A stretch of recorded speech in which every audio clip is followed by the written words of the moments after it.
नमस्कार दोस्तों। कोरोना के बाद में हमारे हिंदुस्तान के अंदर जो बीमारियां हैं वो लगातार बढ़ती जा रही हैं और आज इन तमाम जो बीमारियां बढ़ रही हैं साथ ही भारत के अंदर यकायक क्यों इतनी सारी बीमारियां घर करने लग गई हैं, साथ ही हमारा जो अरबों खरबों का बजट होता है इन बीमारियों की तरफ बढ़ता जा रहा है। हिंदुस्तान वो कंट्री थी जिसके अंदर लोग बहुत खुशहाली के साथ जिया करते थे, तो फिर आखिर ये काली साया भारत के ऊपर क्यों पड़ गई है।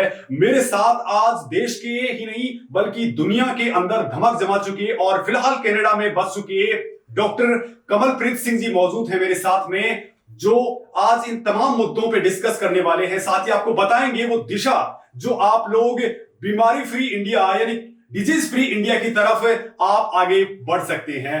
डॉक्टर साहब बहुत बहुत स्वागत है आपका। नमस्कार नमस्कार Mukesh ji, thank you so much for having मी।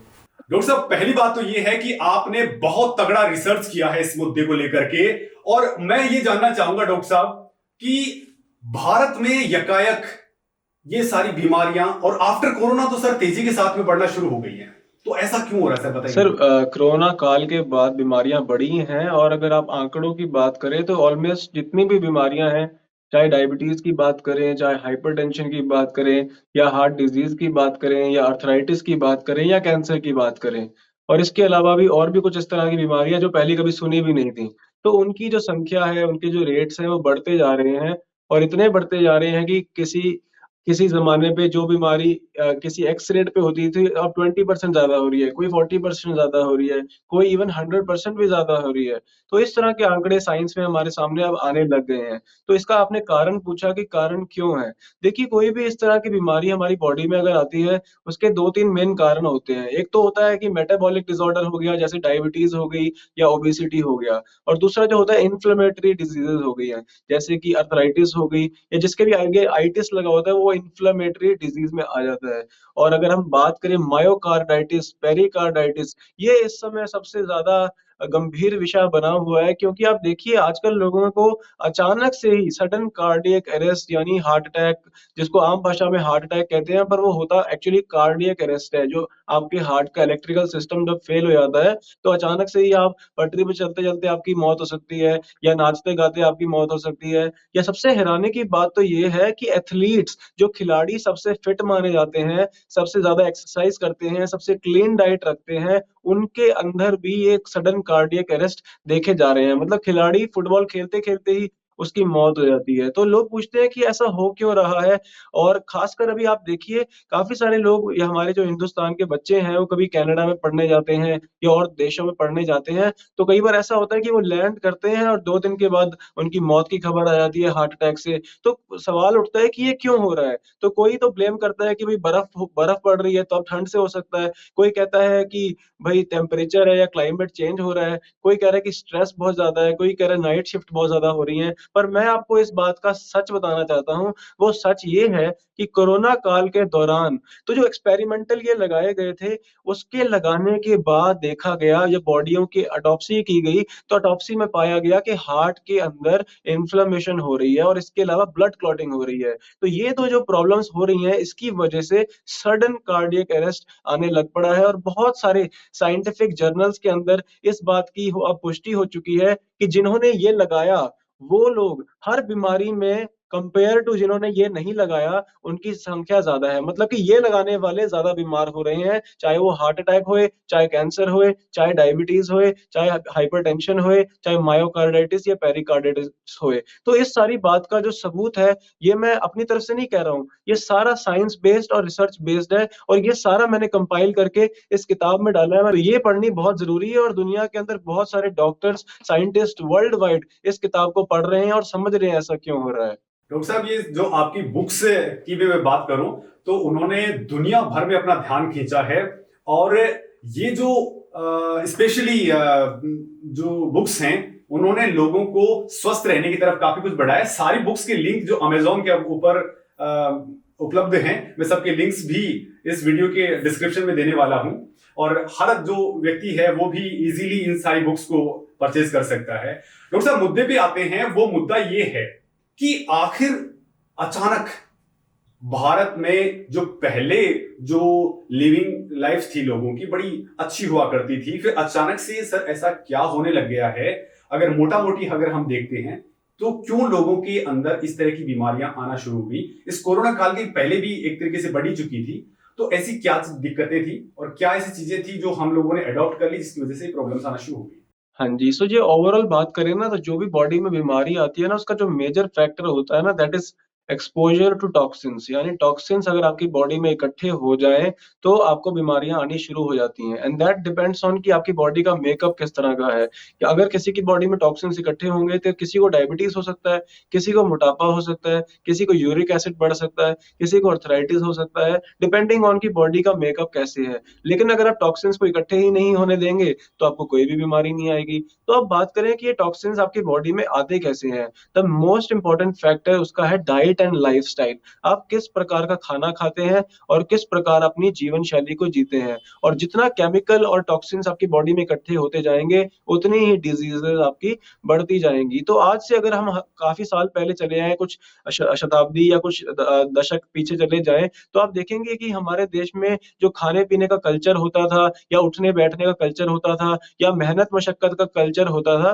तो वो बहुत बढ़िया था। टाइम से लोग उठते थे सुबह-सुबह ब्रह्म मुहूर्त में और सूरज ढलने के बाद टाइम से सो जाते थे और दिन में 2 बार खाना खाते थे और वो खाना भी जो होता था शुद्ध होता था। इसके अलावा धूप में मेहनत करते थे, मशक्कत करते थे, तो एज़ अ रिज़ल्ट उनकी बॉडी से पसीने के राहीं, मल-द्वार के राहीं, पेशाब के राहीं या श्वास बाहर छोड़ने के राहीं सारे केमिकल्स जो एक्स्ट्रा बनते थे, वो निकल जाते थे। लेकिन अब पिछले 40-50 इयर्स का टाइम चला है, इसके अंदर हमारा लाइफ़स्टाइल सेडेंटरी हो गया है। एक तो एक्सरसाइज़ करनी लोगों ने बहुत कम कर दी, फिर डाइट के अंदर इतनी रिफाइंड चीज़ें आ चुकी हैं, चाहे मैं रिफाइंड तेल की बात करूँ या चीनी की बात करूँ या पैक्ड प्रोडक्ट्स की बात करूँ, बिस्किट्स, नमकीन, chips, noodles, chow mein, pizza, burger, तो एंडलेस ये लिस्ट बन चुकी है, जिसमें कोका कोला भी आ गई और चलो दारू पीना और सिगरेट फूँकनी, ये सब चीज़ें तो चलो है ही है। तो इसके अलावा आप देखिए कि जो हम खाना खा रहे हैं, एक तो गलत खाने लग पड़े हैं और उसको भी ज़्यादा मात्रा में खाने लग पड़े हैं। पहले लोग लिमिटेड एक संयुक्त आहार करते होते थे, मतलब सुबह एक बार खा लिया, शाम को एक बार खा लिया, दैट्स इट।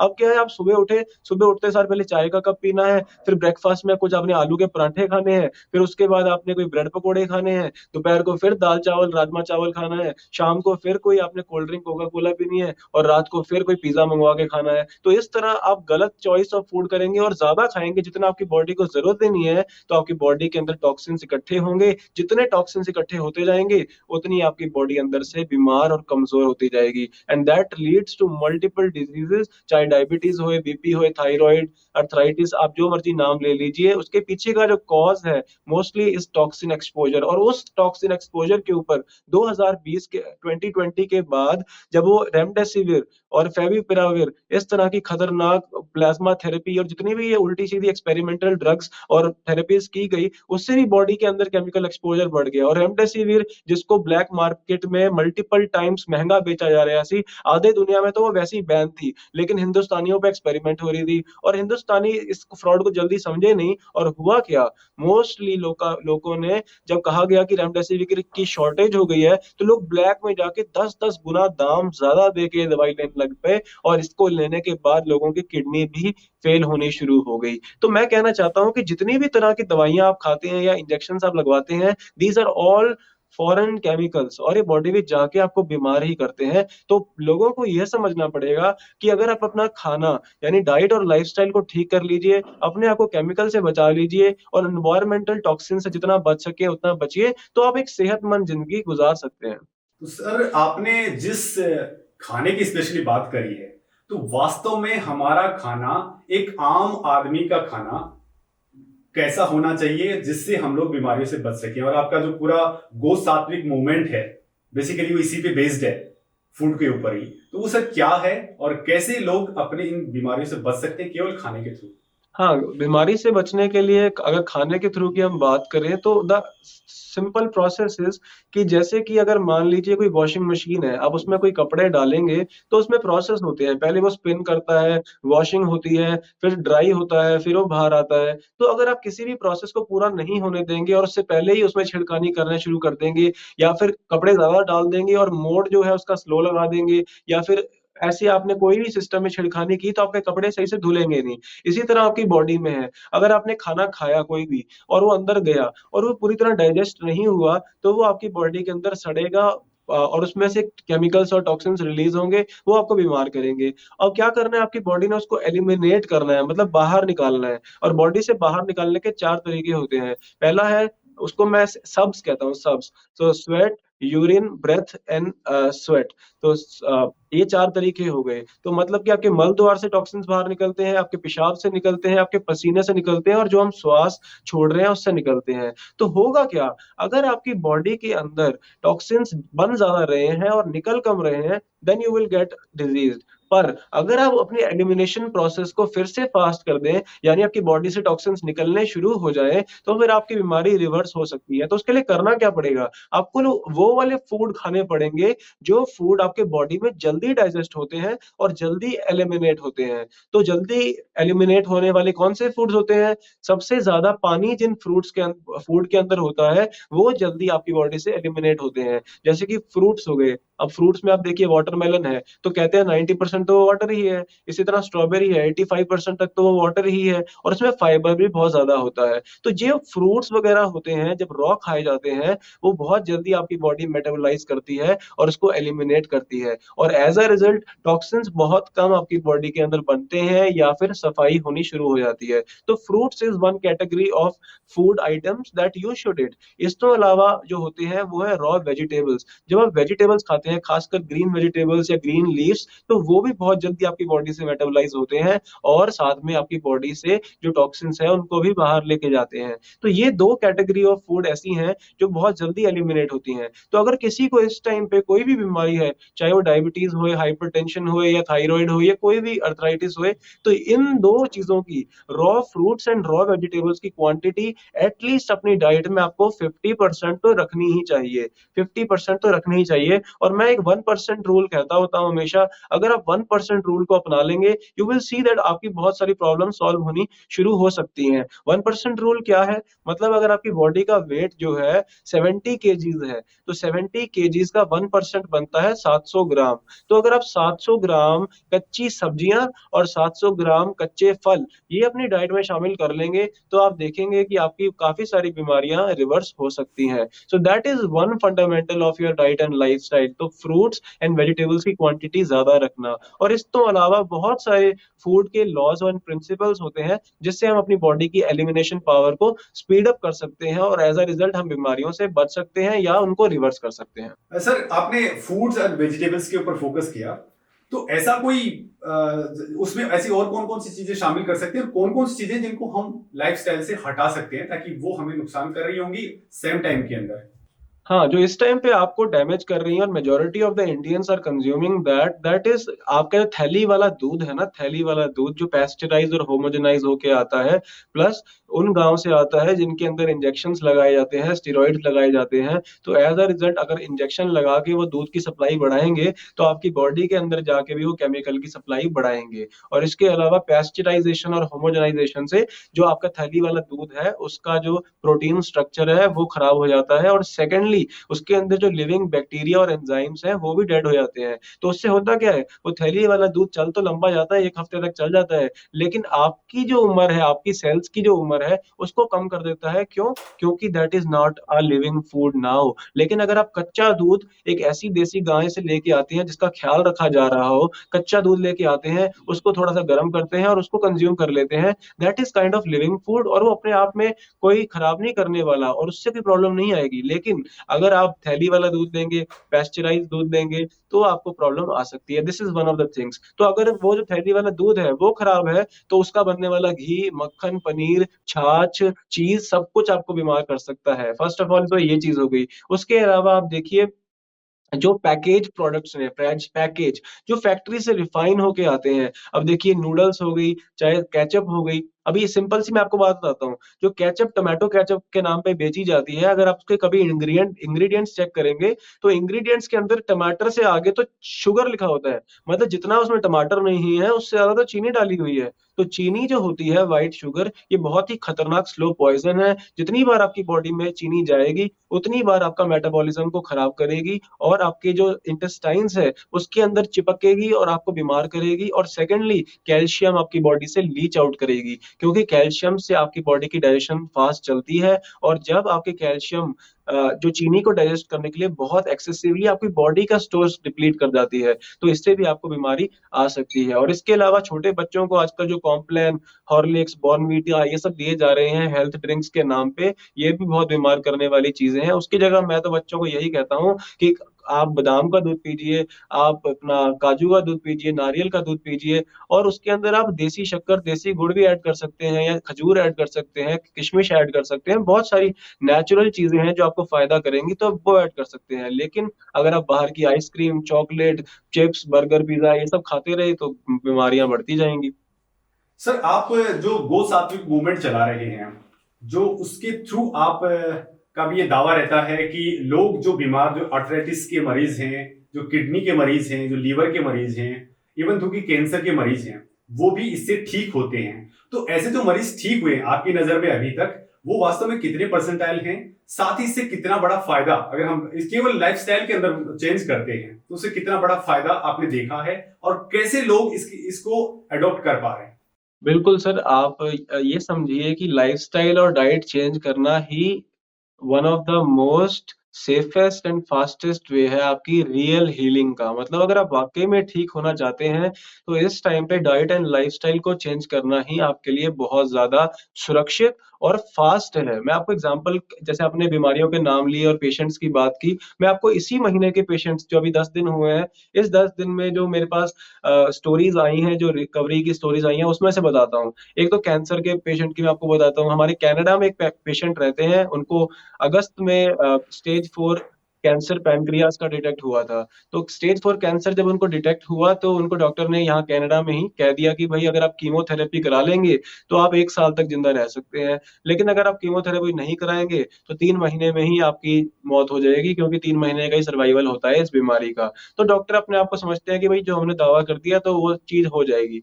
तो क्या हुआ, उस परिवार का किसी तरह नेचुरल थेरेपी पे विश्वास था, तो उनके मन में था कि भई अगर कीमोथेरेपी लेके भी मैं 1 साल ही जी पाऊँगी, तो बिना कीमोथेरेपी के 3 महीने खुशी से जी लेती हूँ, कम से कम मेरे बाल तो नहीं उड़ेंगे और साइड इफ़ेक्ट्स तो नहीं झेलने पड़ेंगे। तो स उनको किसी तरह मेरे बारे में पता लगा, तो उन्होंने मुझे कॉन्टैक्ट किया। तो मैंने उनको बोला कि चलो ये तो अच्छा किया आपने कि कीमोथेरेपी पहले ही मना कर दी, तो मैं आपको नेचुरल तरीके से ड गाइड गाइड करूँगा। ठीक करने की मैं गारंटी नहीं देता, लेकिन मैं आपको अपनी तरफ से बेस्ट नॉलेज दूँगा कि आप क्या खाएँ, क्या ना खाएँ, कितने बजे खाएँ, कितने बजे ना खाएँ, क्या थेरेपी करें, क्या ना करें, सारा कुछ समझा दूँगा। तो उनको मैंने पूरी गाइडेंस दी, पूरा डिटेल उनका डाइट एंड लाइफ़स्टाइल चार्ट बना के दिया और अभी एग्ज़ैक्टली इसी महीने उनको 6 महीने कंप्लीट हो गए हैं। तो जो डॉक्टर ने कहा था कि 3 महीने से ऊपर नहीं बंदा जिएगा, उसको 6 महीने हो गए हैं, उसने डॉक्टर की कोई थेरेपी भी नहीं ली और उसके बाद मैंने उनको मना कर दिया था कि आप बायोप्सी वगैरह भी कराने मत जाइएगा। क्यों? क्योंकि बायोप्सी, कैंसर का जो टेस्ट है ना, बायोप्सी और मैमोग्राफी और जितने भी ये टेस्ट होते हैं, they themselves are cause of spreading the cancer. यानी आपकी बॉडी में कैंसर हो सकता है किसी जगह पे हो, लेकिन अगर आप बायोप्सी कराते हैं, देयर आर हाई चांसेस कि वो कैंसर फैल सकता है। तो always avoid these kinds of invasive test जिसके अंदर आपकी बीमारी बढ़ सकती है। तो ये तो हो गया एक एग्ज़ाम्पल कैंसर का। दूसरा एग्ज़ाम्पल देता हूँ टाइप 1 डायबिटीज़ का। तो कैंसर को भी दुनिया में कहा जाता है कि ठीक नहीं हो सकता, पर हम आपके सामने देख रहे हैं कि लोग नेचुरल थेरेपी से सर्वाइव कर रहे हैं। अब बात करता हूँ टाइप 1 डायबिटीज़ की। Type 1 diabetes in auto immune disease जिसके अंदर आपके पैनक्रियाटिक बीटा सेल्स डिस्ट्रॉय होने शुरू हो जाते हैं और according to the mainstream medicine ये बिलीफ है कि टाइप 1 डायबिटीज़ कभी ठीक नहीं हो सकता, रिवर्स नहीं हो सकता, बिना इंसुलिन के बच्चे रह नहीं सकते और उनको पूरी लाइफ इंसुलिन के इंजेक्शन लेने पड़ते हैं। लेकिन मैं आपको एक अमेरिका, यूएस से हमारे क्लाइंट हैं, जो पिछले दिसंबर में हमारे साथ जुड़े थे इसी 3 महीने पहले, तो अब का आपको रिपोर्ट बताता हूँ। तो दिसंबर में जब वो हमारे पास जुड़े थे तो उनका उस टाइम पे HbA1c 9.8 आया था बच्चे का। शुगर जो था वो 490 के आसपास पहुंचा हुआ था और दिन में 12 यूनिट इंसुलिन उसके लगते थे। तो जब उसने हमारी डाइट शुरू की, सिर्फ 2 हफ्ते के अंदर उसके इंसुलिन के इंजेक्शंस बंद हो गए और शुगर जो उसका 400-300 पे रहता था, 12 यूनिट इंसुलिन लेने के बावजूद भी अब वो नॉर्मल रेंज में 140-150 के आसपास रहता है और पिछले 2 महीने से उसने अब तक इंसुलिन का टीका नहीं लगवाया। So that means कि type 1 diabetes is also reversible and in some cases it is possible to be free from insulin। तो ये 2 हो गई। इसके अलावा कोलेस्ट्रॉल की बात करते हैं। जो कोलेस्ट्रॉल एक हमारे पेशेंट थे, पिछले महीने हमारे पास आए थे, उनका कोलेस्ट्रॉल 300 से ऊपर था, ट्राइग्लिसराइड्स भी 300 से ऊपर थे और विद इन 3 वीक्स, सिर्फ 3 हफ्ते के अंदर उनके ग्लिसराइड्स भी नॉर्मल हो गए, कोलेस्ट्रॉल भी नॉर्मल हो गए और पिछले हफ्ते उन्होंने मुझे अपनी वीडियो भी भेजी है। तो ये 3 एग्जांपल मैंने आपको दिए हैं और इस तरह हमारे हर हफ्ते कोई ना कोई वीडियो, कोई ना कोई केस हमारे पास, हमारे ही पेशेंट्स जो हैं आते रहते हैं कि मेरी ये बीमारी ठीक हो गई, किसी का पेट ठीक हो गया, किसी की अर्थराइटिस ठीक हो गई। तो ये सारा डाइट एंड लाइफस्टाइल ठीक करने से आपकी प्रॉब्लम्स ठीक हो सकती हैं और बिल्कुल सेफेस्ट एंड फास्टेस्ट वे में ठीक हो सकती हैं। सर अगर बता सके तो वो कौन सी डाइट आप सजेस्ट करते हैं? जैसी बात है कि हर इंसान का एक अलग अलग उसकी फितरत होती है, बट वो शेड्यूल ऐसा क्या हो सकता है, डाइट प्लान क्या होता है जो मोस्टली आप लोग प्रेफर करते हैं? हाँ, सो डाइट प्लान जो होता है, देखिए वो कोई फिक्स डाइट प्लान नहीं होता है, हर किसी की नीड्स बखरी होती हैं, डिफरेंट होती हैं, एवरीवन इज़ डिफरेंट एंड सबको अलग तरह का भोजन जो है सूट करता है एंड किसी का शेड्यूल डिफरेंट होता है, तो डिफरेंट डाइट प्लान सबके बनते हैं। तो लेकिन जो बेसिक कंपोनेंट जो है, जो general rule of the thumb है, वो है एक whole food, plant based, water rich living diet. तो 4 कंपोनेंट मैंने बताए, whole food, plant based, water rich और लिविंग डाइट। तो होल फूड का मतलब ये है, आपको वो फूड खाना है जो रिफाइंड ना हुआ हो। यानी कि आप अगर देसी गुड़ या शक्कर खा रहे हैं, वो फिर भी ठीक है, लेकिन अगर आप सफेद या ब्राउन चीनी खा रहे हैं, वो पूरी तरह रिफाइंड है, वो नहीं खानी है आपको। इसी तरह आप सारी चीज़ों में लगा लीजिए, अगर आप आम खा रहे हैं, तरबूज खा रहे हैं, वो ठीक है, लेकिन अगर आम का ट्रॉपिकाना या रियल का जूस पी रहे हैं, फ्रूटी पी रहे हैं, वो बिल्कुल भी ठीक नहीं है, क्योंकि उसके अंदर एक तो हाई लेवल पे आपकी टेम्परेचर रेज़ करके उसको उसके बैक्टीरिया मारे गए हैं, जो आपका केमिकली प्रोसेस होता है और सेकेंडली उसमें पेस्चर अपना प्रिजर्वेटिव्स डाले गए हैं, शुगर डाली गई है, व्हाइट शुगर, तो ये आपको और बीमार करेगी। तो जो चीज़ नेचर से आ जाए सीधा होल फूड के रूप में, वो आप खा लीजिए और जो फैक्ट्री से निकल के आए प्रोसेस होके, वो आप ना खा लीजिए। फिर दूसरी चीज़ जो है प्लांट बेस्ड, आप एनिमल फूड छोड़ दीजिए, मांस, अंडा, मछली और अभी जो आजकल मार्केट में डेयरी प्रोडक्ट्स हैं, ये भी बीमार करने वाले हैं, तो आप इन चीज़ों को छोड़ दीजिए, आप सिर्फ पौधों से आने वाला भोजन कीजिए। और तीसरा है वाटर रिच, आप देखिए आपके फूड के अंदर वाटर का कंटेंट कितना है। अभी जैसे हमने बात की थी कि फलों के अंदर, सब्जियों में वाटर का कंटेंट ज़्यादा होता है कंपेयर टू अनाज में, तो अनाज आपने कम खाना है और फल और सब्जियाँ ज़्यादा खानी हैं। और फिर चौथा पॉइंट है लिविंग फूड यानी कि उसके अंदर लिविंग एंजाइम्स होने चाहिए, वो नेचुरल स्टेट में होना चाहिए। अगर उसको केमिकली प्रोसेस किया जाएगा, तो उसमें से लिविंग वाला फैक्टर जो है ना, वो खत्म हो जाएगा। तो लिविंग में क्या-क्या आ सकता है? अभी नारियल पानी है, नारियल है, ये लिविंग लिविंग है, लेकिन आप कोल्ड ड्रिंक पिएँगे, कोई कोका कोला पिएँगे, तो ये डेड फूड है, मतलब फूड ही नहीं है, जंक है ये तो। तो ये सारी चीज़ें आपको बीमार करेंगी। तो अगर आप whole food, plant based, water rich and living diet पे आ जाते हैं, तो यू विल स्टार्ट सीइंग कि आपकी बीमारियाँ जो हैं, वो धीरे-धीरे रिवर्स होनी शुरू हो जाती हैं। सर इसके साथ में आती है एक्सरसाइजेस की बात आती है, तो किस लेवल तक की एक्सरसाइजेस करनी चाहिए इंसान को? क्योंकि अभी हाल फिलहाल के दौर में लोग थोड़े से हेल्थ कॉन्शियस होने की वजह से जिम जाना उन्होंने शुरू किया, लेकिन जिम से जो रिजल्ट्स आ रहे हैं वो आप खुद भी देख पा रहे हैं कि बॉलीवुड की सेलिब्रिटीज हैं वो भी वहां जाकर के कार्डियक अरेस्ट की शिकार हो रही हैं। तो जाहिर सी बात है, लोगों के दिमाग में ये भी आ गया कि मुझे क्या अचानक से कर लेना चाहिए, और कितनी ही एक्सरसाइजेस एक इंसान के लिए जरूरी है, कौन कौन सी टाइप की जो आप सजेस्ट अक्सर करते होंगे? देखिए, अगर तो कोई नॉर्मल एक ऑर्डिनरी इंसान है, जैसे अब हम घर में रहते हैं और अपना हमारा काम-काज जो होता है, नॉर्मल एक आम आदमी की तरह होता है, तो हमें एक माइल्ड एक्सरसाइज़, मीडियम लेवल की एक्सरसाइज़ तो करनी ही चाहिए, क्योंकि बॉडी जो है वो मूवमेंट के लिए बनी है, एक ही जगह पे बैठने के लिए नहीं बनी। आप देखिए आजकल मोस्ट ऑफ द पीपल जो ये हमारी वीडियो देख रहे हैं, आप खुद सोचिए, जब आप सुबह उठते हैं, मोस्ट प्रोबेबली ऐसा होगा, पहले आप बेड पे लेटे हुए थे, लेट के फिर उठ उठ के गए तो आप बाथरूम में जाके बैठ गए, बाथरूम में बैठ गए तो ब्रेकफास्ट टेबल पे बैठ गए, फिर ब्रेकफास्ट टेबल से आप ऑफिस टेबल पे बैठ गए, फिर ऑफिस टेबल पे आप 6-8 घंटे बैठे रहे, फिर आपने उसके बाद फिर क्या किया, गाड़ी से आप फिर घर गए तो गाड़ी में भी बैठे रहे, फिर घर पे गए तो डिनर टेबल पे बैठे रहे, फिर आप सोफे पे बैठ के टीवी देखते रहे, फिर आप बेड पे जाके सो गए। तो हम हर टाइम बैठे ही हुए हैं, हम एक्सरसाइज या मूवमेंट तो कर ही नहीं रहे। तो अगर मूवमेंट नहीं करेंगे तो हमारे अंदर जो है टॉक्सिन्स इकट्ठे होंगे, क्योंकि आपको मैंने जैसे बताया था, हमारे स्वेट ग्लैंड से, हमारे पसीने के राहीं भी हमारी बॉडी से टॉक्सिन्स निकलते हैं। तो जब आप एक्सरसाइज करते हैं तो आपकी बॉडी अंदर से साफ होती है। लेकिन जैसे कि आपने पॉइंट रेज़ किया कि जिम में भी हम देख रहे हैं कि बड़े-बड़े खिलाड़ी या सेलिब्रिटीज़ जो बहुत फिट माने जाते थे, उनको भी हार्ट की प्रॉब्लम्स आ रही हैं। तो यहाँ पे मैं कहना चाहूँगा कि वो प्रॉब्लम अपने आप जिम की वज़ह से नहीं आ रही है, वो प्रॉब्लम आ रही है माइक्रोस्कोपिक लेवल पर आपके बॉडी के अंदर। ये जो आपने एक्सपेरिमेंटल लगवाया था, उसको लगवाने की वज़ह से ब्लड क्लॉटिंग हो रही है। तो जब वो ब्लड क्लॉटिंग होती है, खून के थक्के बनते हैं या इन्फ्लेमेशन होती है, तो वो अचानक से कई बार नहीं सामने आती। तो वो over a period of time जब आप बॉडी को स्ट्रेस करते हैं या आप वर्कआउट हेवी कर लेते हैं, तो वो अचानक से वो प्रकट हो जाती है सबके सामने। तो वो अचानक से वो सडन कार्डियक अरेस्ट भी आ सकता है, हार्ट अटैक भी आ सकता है। तो मैं आपको यही कहूँगा कि आप बहुत ज़्यादा इंटेंस वर्कआउट ना कीजिए, आप एक नॉर्मल लेवल की एक्सरसाइज़ करिया कीजिए, जो बहुत आराम से घर में हो सकती है, जैसे जंपिंग हो गई, एरोबिक्स हो गए या सिंपल योगा हो गया या फिर सिंपल वॉक करनी होगी 1 घंटा, तो आप इस तरह की एक्सरसाइज़ कीजिए। बहुत ज़्यादा ओवर एक्सर्ट करने वाले या बहुत ज़्यादा वेट लिफ्टिंग करने के बजाय आप अगर सिंपल करेंगे तो बेटर रहेगा। और वैसे भी अगर आपका प्रोफ़ेशन या फिर आपका कोई करियर लाइन आप हेल्थ सेक्टर में या फिटनेस सेक्टर में नहीं बना रहे, तो आपको बहुत ज़्यादा स्ट्रेनस वर्कआउट्स करने की और खासकर प्रोटीन पाउडर्स और ये सप्लीमेंट्स खाने की बिल्कुल भी ज़रूरत नहीं है, क्योंकि ये सप्लीमेंट जो होते हैं अगर सिंथेटिकली प्रोड्यूस्ड हैं, तो वो भी आपकी किडनी और लिवर पे डैमेज करेंगे ही करेंगे।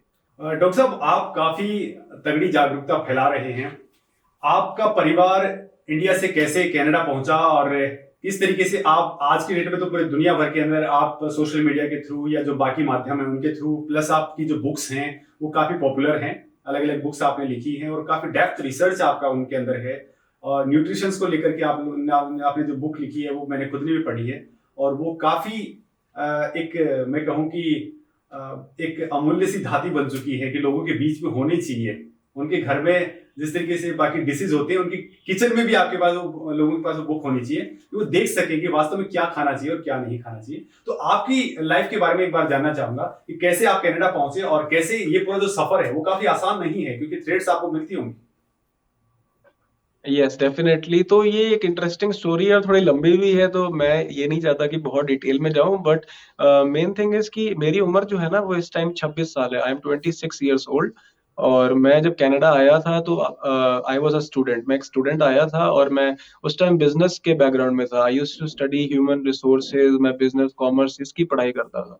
तो मैंने यहाँ पे आके मोस्टली बिज़नेस की पढ़ाई की है, but at the same time I was also an independent researcher. I used to research, मैं बहुत सारी चीज़ें पढ़ता था और ख़ासकर बीमारियों से रिलेटेड या फिर इलाज से रिलेटेड या नेचुरोपैथी से रिलेटेड मैं पढ़ता रहता था कि क्यों आजकल लोग बीमार हो रहे हैं, कैसे ठीक किया जा सकता है, दवाई कंपनियाँ क्या कर रही हैं। तो वो सब पढ़ते-पढ़ते, देखते-देखते जब मैं कनाडा आया था तो थोड़े टाइम बाद लॉकडाउन लग गया। तो लॉकडाउन लग गया तो उसने मुझे टाइम दे दिया कि मैं और ज़्यादा डिटेल में जाकर रिसर्च कर सकूँ, और जैसे ही ऐसे रिसर्च करते गए तो हर चीज़ सामने आती गई कि जितने भी आपके ऊपर ये रिस्ट्रिक्शंस लगाई जा रही हैं या वायरस सो कॉल्ड कहा जा रहा है, तो ये सारा ही फर्ज़ी है। ना तो कोई बीमारी है, ना कोई मास्क पहनने का फ़ायदा है, ना कोई घर में छुपा के बैठने का कोई फ़ायदा है, और जो आने वाला है ये तो सबसे खतरनाक चीज़ है। तो जब मुझे ये बात समझ आई, तो मैंने अपने सारे नेटवर्क को एक्टिवेट किया, जितने भी डॉक्टर्स, साइंटिस्ट और रिसर्चर, जर्नलिस्ट जिनके साथ भी मैं जुड़ा हुआ था, सबके साथ बैठ के हमने इंटरव्यूज़ किए। बड़े-बड़े अमेरिका के डॉक्टर्स, ऑस्ट्रेलिया, यूके सबके साथ मैंने लाइव इंटरव्यू किए, जो सेंसर कर दिए गए। ऑफ कोर्स मेरे यूट्यूब से वीडियोज़ डिलीट हुई, मेरा सोशल मीडिया, फेसबुक बैन हुआ, मेरा इंस्टाग्राम बैन हुआ, टिकटॉक से वीडियोज़ उड़ी, और यहाँ तक कि मेरा व्हाट्सएप नंबर भी बैन हो गया था एक टाइम पे जाके। तो इस तरह भी हमारे साथ हुआ।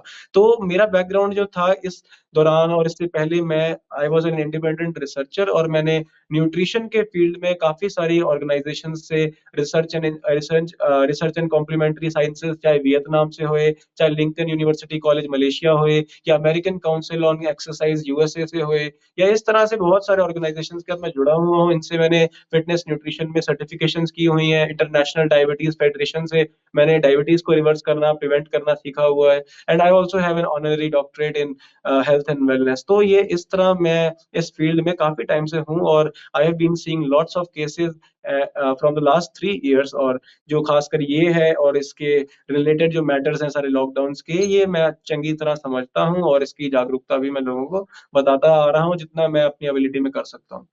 डॉक्टर साहब, आप जिस जमीन से बिलोंग करते हैं वो है, आपके पोर फादर्स जिस जमीन से बिलोंग करते हैं वो है पंजाब, और पंजाब के अंदर सबसे ज्यादा स्प्रेड हुआ है कैंसर से। तो क्या वजह इसके पीछे मानते हैं? और जाहिर सी बात है ये अलग अलग स्टेट्स के अंदर भी ये वजह और भी फैलती जा रही है, तो क्या वजह मानते हैं? और क्यों आज के जो किसान वर्ग है जो बिल्कुल फुल्ली वेजिटेरियन है, ना ड्रिंक करता है ना स्मोक करता है, बहुत सारी चीजें नहीं करते हैं, उसके बावजूद भी वो कैंसर की जकड़ में चले गए, और वो कैसे अब बचे उनसे? हाँ जी, सो मैंने जैसे आपको इसी वीडियो में पहले हम बात कर रहे थे कि जितनी हमारी बॉडी के अंदर केमिकल या टॉक्सिन एक्सपोजर होगा, उतने ज़्यादा हम बीमार होएंगे। चाहे मेटाबॉलिक डिसऑर्डर्स होएं, चाहे ऑटोइम्यून डिजीजेज होएं, या कैंसर की भी अगर हम बात कर लें। तो पंजाब होए, हरियाणा होए, या कोई भी एरिया होए फॉर दैट केस, जितना ज़्यादा केमिकल एक्सपोजर होगा उतना ज़्यादा हम डिसीज़्ड होएंगे। तो उसमें केमिकल एक्सपोजर के कौन-कौन से फैक्टर्स हो सकते हैं?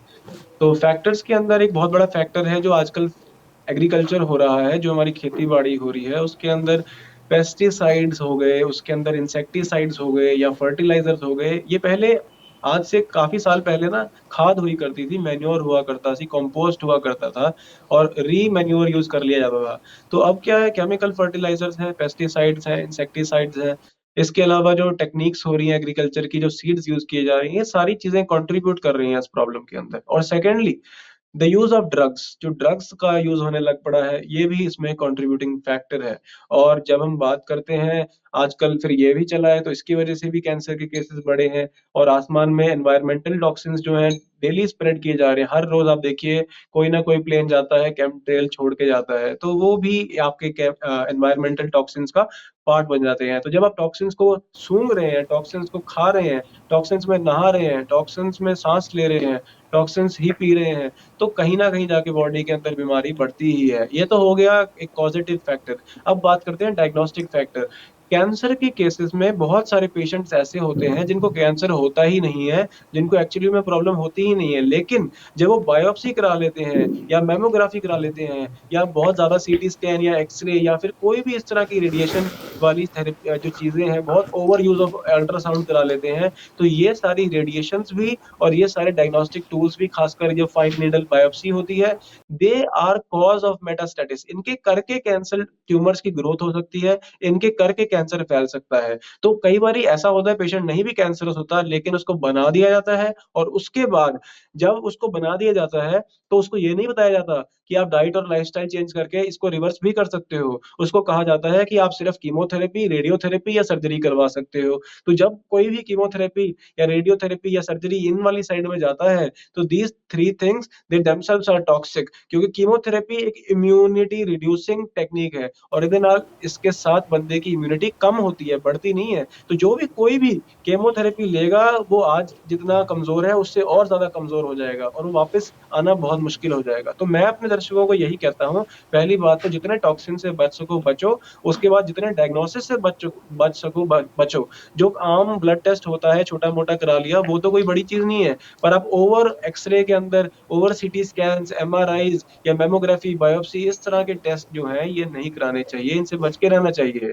तो अगर आप इनसे बचेंगे, टॉक्सिन से बचेंगे, और डाइट एंड लाइफ़स्टाइल ठीक रखेंगे, एक्सरसाइज करेंगे, then there is good hope कि आप अपने आप को बचा सकते हैं बीमारियों से। डॉक्टर साहब, बिल क्लिंटन यूएस के प्रेसिडेंट रह चुके हैं, और उनको भी प्रॉब्लम हुई, और फिर वो इसी खान-पान से ठीक हुए, उन खुद ने एक्सेप्ट किया, और उसके बाद में पूरी एक जो फार्मा माफिया है वो उनके पीछे पड़ गई।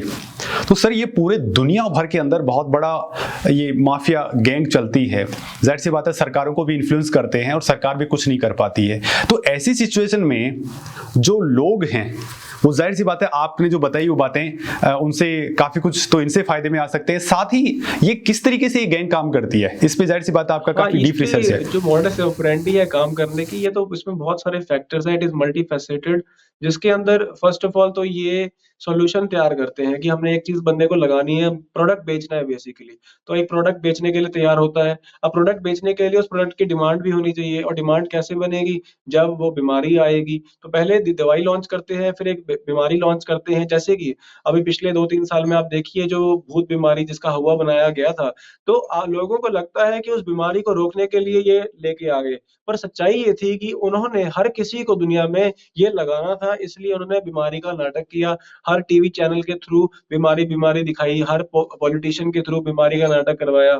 तो ये नाटक करवा के ये एडवर्टाइजिंग बेसिकली मार्केटिंग हुई उस बीमारी की। तो ये हर बीमारी के साथ ही है। कोलेस्ट्रॉल का डर फैलाया गया कि आप कोलेस्ट्रॉल को नहीं मेंटेन करेंगे तो आपको दिल की बीमारी हो जाएगी। इसी तरह हर चीज़ के अंदर ये, हर बीमारी के अंदर ये बहुत ज़बरदस्त फ्रॉड चलता आ रहा है। तो ये तो बहुत एक पूरा इस पे वीडियो बन सकती है अलग से। तो अभी मैं कितना एक्सप्लेन करूँ इसके अंदर, ये भी सोचने वाली बात है। तो ये मॉडस ऑपरेंडी है। और यहाँ पे मैं एक एग्ज़ाम्पल आपको देता हूँ, जो अभी बहुत जी। लेटेस्ट चल रहा है, वो है स्पाइनल मस्कुलर एट्रोफी का। जो स्पाइनल मस्कुलर एट्रोफी की बात चलती है, तो सबसे ज़्यादा हैरानी होती है जब वो कहते हैं कि 16 करोड़ का इंजेक्शन लगेगा, और आज की डेट में वो 17.5 करोड़ का इंजेक्शन है। मतलब कि किसी को एक बीमारी हो गई SMA, तो उसके इलाज के लिए एक ज़ोलेंसमा नाम की दवाई आपको लेनी पड़ेगी, जो कि 17.5 करोड़ की आज की डेट में है। आप खुद सोचिए, ये कोई हनुमान जी उड़ के संजीवनी बूटी तो हिमालय से लेके आए नहीं है कि भई 17.5 करोड़ का एक इंजेक्शन आएगा। तो ये इतना महँगा क्यों है? क्योंकि पहले उन्होंने हमारे बच्चों को इस तरह के पैरालिसिस, इस तरह की बीमारियाँ इंजेक्ट कराई। कैसे? इसी तरह से जो मैंने आपको बताया था कि आजकल छोटे-छोटे बच्चों को ओरल पोलियो लगता है, और इसके अलावा और चीज़ें लगती हैं। तो ये हमारी बॉडी के अंदर केमिकल्स डाल रहे हैं, और हर साल कोई ना कोई बच्चे को इस तरह की प्रॉब्लम, चाहे उसको स्पाइनल मस्कुलर डिस्ट्रॉफी कह लो, चाहे आप उसको एट्रोफी कह लो, या उसको आप non polio acute flaccid paralysis कह लो, या इस तरह से आप कुछ भी कह लो, लेकिन बच्चों को तो प्रॉब्लम होती है, माँ-बाप को भी प्रॉब्लम होती है। लेकिन दवाई कंपनियाँ एक-एक बच्चे से 16-16 करोड़ की आप प्रॉफ़िट कमा रहे हैं। तो अब अगर आप 1 मिनट के लिए इमोशंस को साइड पे रखिए, 1 मिनट के लिए आप मेडिकल को साइड पे रखिए, आप देखिए बिज़नेस पॉइंट ऑफ व्यू से। अगर आप एक दवाई कंपनी के मालिक हैं, और आपको एक बच्चे को बीमार करने से 16-17 करोड़ मिलते हैं, तो आप क्यों चाहेंगे कि एक ही बच्चा बीमार होए? आप तो चाहेंगे तो 100 बच्चे बीमार हों। 100 बच्चे बीमार होंगे तो आपको 16 करोड़ नहीं, 1600 करोड़ बनेंगे, और अगर 100 की जगह 1000 बच्चे बीमार होंगे तो 16,000 करोड़। यानी सिर्फ़ एक बीमारी को, एक 1000 बच्चे को देके आप 16,000 करोड़ बना सकते हैं।